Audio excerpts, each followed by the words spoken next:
The Brady Faith Center extends a special thank you to Cathedral Parish, to the staff, and all of you here today for the help you've been in recognizing the mission of the Brady Faith Center.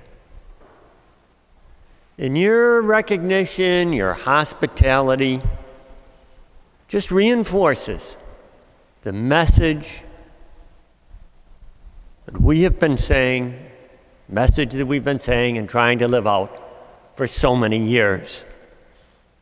And the message is the same today at the Brady Center as it was over 65 years ago when Father Brady first began this ministry, really not just outside the front doors of the cathedral. And the message is simple. The message to everyone is that you are loved by God. And because you're loved by God, how you live and what you do every day should show that love. And Father Brady believed that the message of Christ is for everybody. The message of Christ is for everybody. Nobody's left out.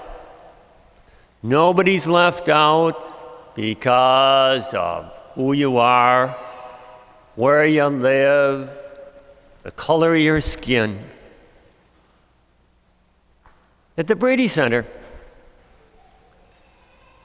we believe the important thing is not what you were yesterday, but what you want to be today.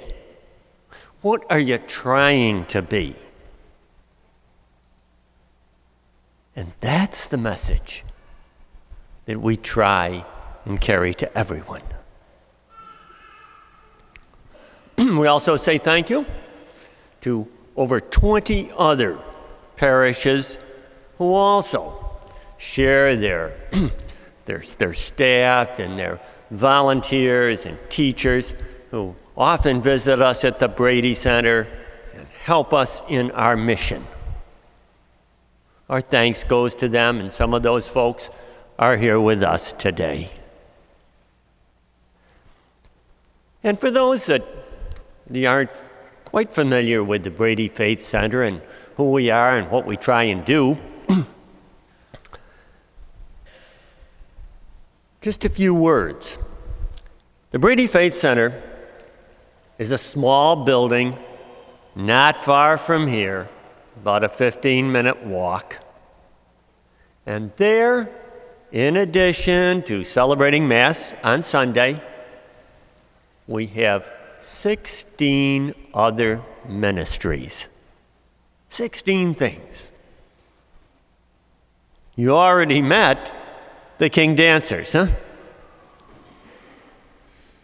Already met them.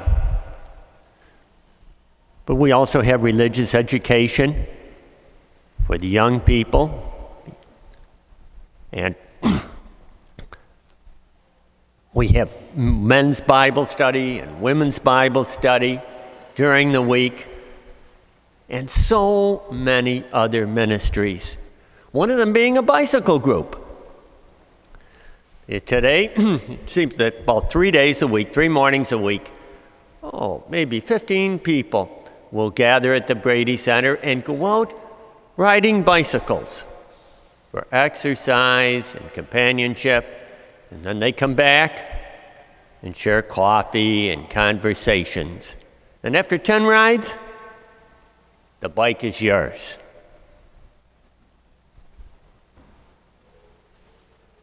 And our message and our purpose is the same.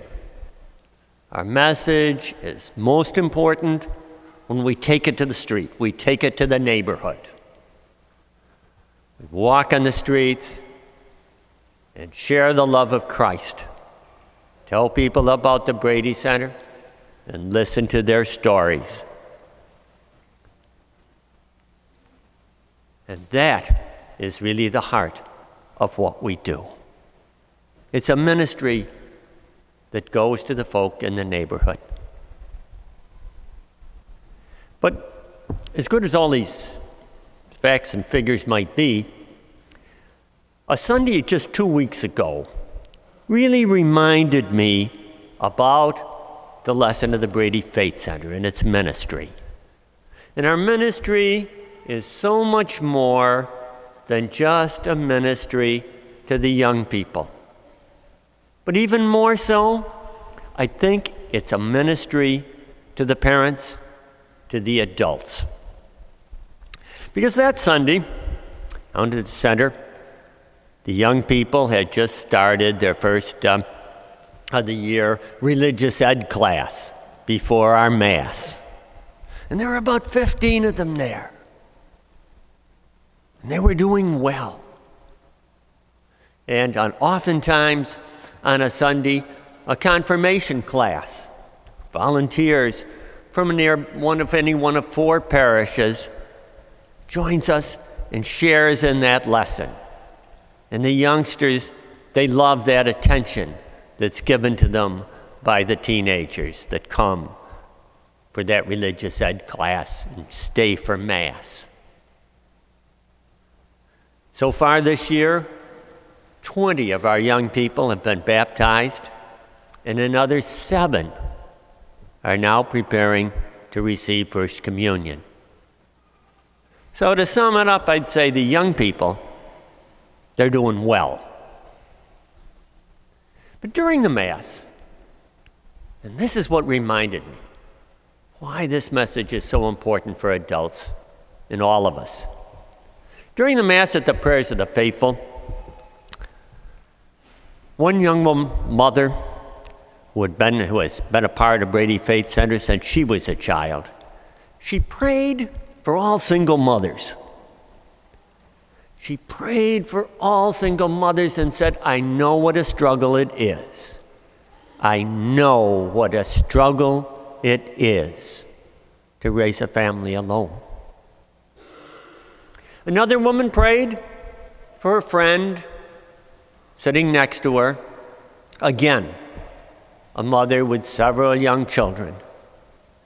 She said, may this woman feel the strength of God and know that God is with her in her struggle to raise her family. The message is very simple to the adults. The love of God is there for you.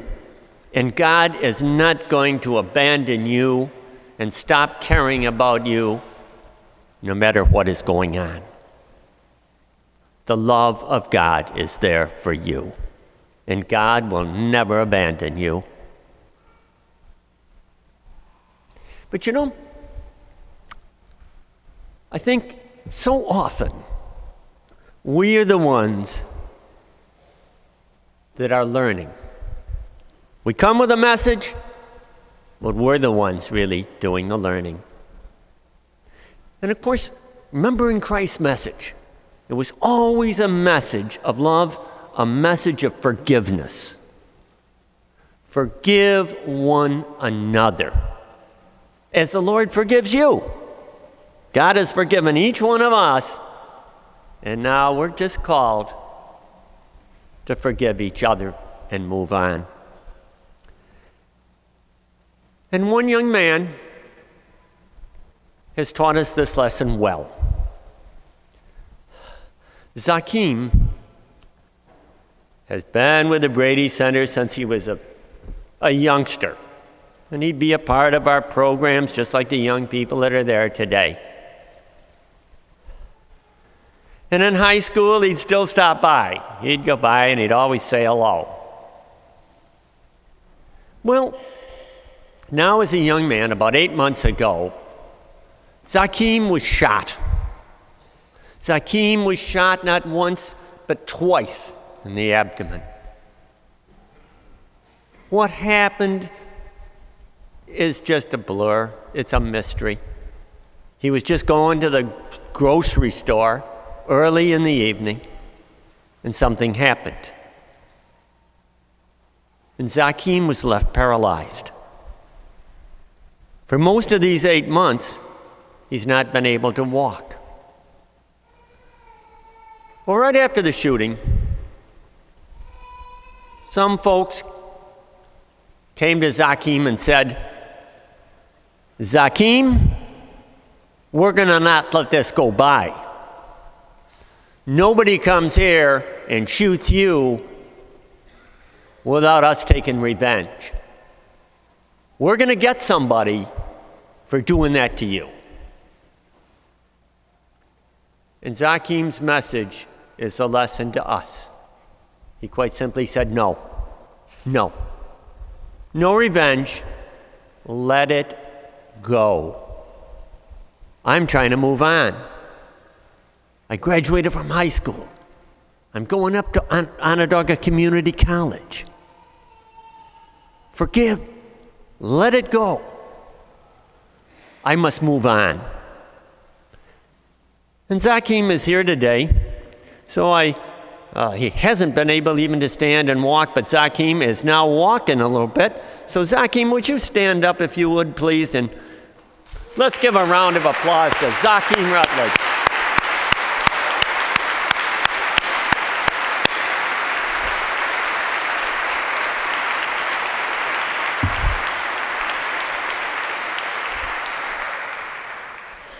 So for all the rest of us now, we're reminded of God's forgiveness and our forgiveness as we get ready to share in the body and the blood of Christ.